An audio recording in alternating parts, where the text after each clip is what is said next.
the Mayans, most of them have grown up speaking Mayan, and then Spanish is their second language. So they have a very thick Mayan accent when they're speaking to you that's very different from the Mexican accent in the north. They have all taught their kids Spanish, but the older generation still speaks Mayan to each other when they see each other in the streets. And the younger generation speaks both, and then the upcoming generation mostly speaks Spanish, and they'll know phrases in Mayan, but they're losing that culture. And I think that's the biggest difference between the Mayan or the Yucatan Peninsula where I served and Mexico is language differences. They do have a very different and very unique accent compared to the rest of Mexico.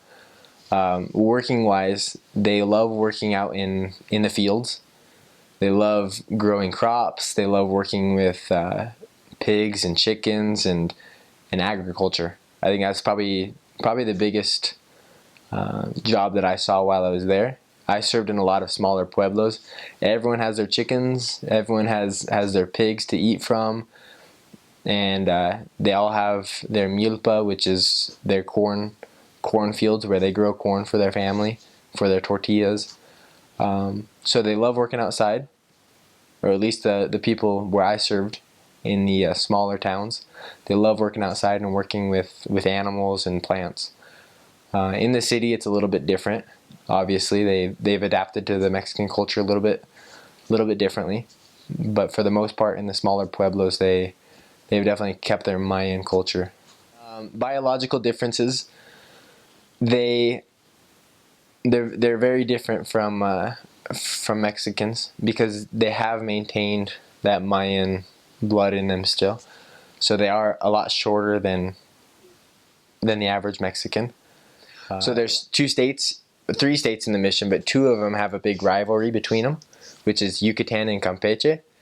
And Yucatan makes fun of Campeche for doing everything backwards. When they're driving their car, they put the blinkers on backwards, or they screw in a light bulb backwards. So they have that stereotype. And then those from the Campeche always make fun of those from the Yucatan for having big heads and being short. So they have their own stereotype too, and they joke back and forth and have almost like a high school rivalry just between states. So it's kind of funny, and they joke about it to themselves too. They joke about it a lot.